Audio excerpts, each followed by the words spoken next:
2021 চনৰ 10 মে দিনৰ 12টাৰ পাছত মন্ত্ৰীসভা গঠন হৈছে।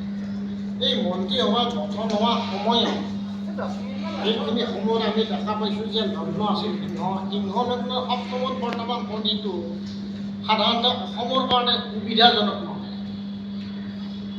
সপ্তমত শনিটো অৱস্থান কৰি আজিৰ শনি তাৰমানে আজিৰ বছৰৰ 2024 চনৰ এপ্ৰিলৰ পৰা শনিৰ অৱস্থানক কেন্দ্ৰ কৰি মন্ত্ৰীসভা গঠনৰ যিটো জন্মলগ্ন তাক পুনৰদৃষ্টি কৰাৰ কাৰণে অসমৰ কাৰণে এটা ভয়াৱহ ইংগিত দেখা দিছে। কিহৰ কাৰণে? যিহেতু কিছুমান বিশৃংখলাৰ সৃষ্টিৰ সূচক। কিন্তু এই বিশৃংখলাটো আমি যদি মাননীয় মুখ্যমন্ত্ৰী মহোদয় ৰাখি চকাটো চাওঁ, তেওঁ যিহেতু পৰিচালনাকাৰী, গতিকে সেই হিচাপে দেখা পাইছোঁ যে মাননীয় হিমন্ত বিশ্ব শৰ্মাৰ লগ্ন চক্ৰটো আমি চাব লাগিব। আৰু এই লগ্ন চক্ৰটো দেখা পালে আমি তেওঁৰ বৰ্ষত ৰাখি জন্মলগ্ন হ'ল মকৰ, গতিকে মকৰ ৰাশি লৰ্ড হ'ল শনি, আৰু সেই শনিটো তেওঁৰ জন্মলগ্নৰ দ্বিতীয় স্থানত থকা হিচাপে ধনস্থানত থাকি এই ক্ষেত্ৰত আৰ্থিক কিছুমান হাতত বিভ্ৰান্ত এটা দেখা যায়, আৰ্থিক যিটো ক্ষতিগ্ৰস্ত আৰু এইফালে অসমৰ কাৰক ৰাশি বা বিধানসভাৰ গঠনৰ সেই সময়ত কেন্দ্ৰ কৰি আমি দেখা পাইছোঁ শনিৰ পুনৰদৃষ্টি। গতিকে এই দুইটাই অকণমান অশুভ গোচৰ।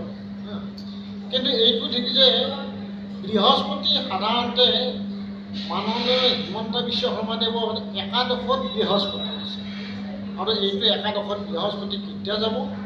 1 মে'ত, অহা 2024 চনৰ 1 মে'ত যিহেতু বৃহস্পতি একাদশত যাব বৰ্ষত ৰাখি, গতিকে আমি দেখা পাইছোঁ যে তেতিয়া যিটো আমাৰ অসমৰ আৰ্থিক অৱস্থা সেইটো নিৰাময়, যিটো দুৰৱস্থা সেই বস্তুটো নিৰাময় হ'ব 2024 চনৰ 1 মে'ৰ পিছত।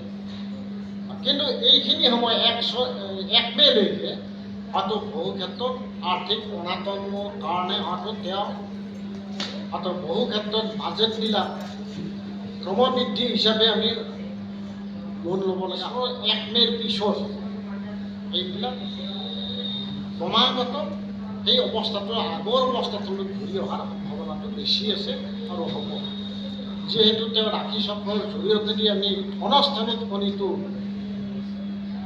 একাদশত বৃহস্পতিটো আচলতে সেইটো শুভ হৈছে। কিন্তু শনিটো ফাইনেন্সিয়েলি যিহেতু হাউচত থাকিল, এইটো সাধাৰণতে বক্ৰপথে আহে বুলি, বক্ৰপথ মানে আমাৰ ঋণৰ ওপৰতে ডিপেণ্ড কৰে বা কাৰোবাৰ বা ধাৰ ধৰ সেইবিলাকৰ ওপৰতে নিৰ্ভৰ কৰিব, মানে সেই শনিৰ বক্ৰ গতিকে আৰ্থিক উন্নতি। গতিকে এইটো আমাৰ অসমৰ যিটো আৰ্থিক অনাটন হৈছে এইটো নিৰাময় হ'ব 2001 চনত 2024 চনত 1 মে'ৰ পৰা।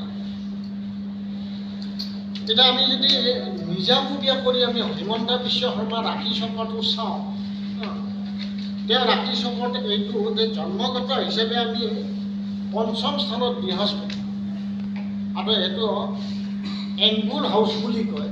বৃহস্পতি এংগুল হাউচত থকাটো আটাইতকৈ সুন্দৰ সময়, আৰু এই সুন্দৰ সময়ৰ কাৰণে সময়তে 2023 চনৰ 24 ডিচেম্বৰৰ পৰা 2026 চনৰ 25 আগষ্টলৈকে তেওঁৰ সেই বৃহস্পতিৰ পিৰিয়ডটো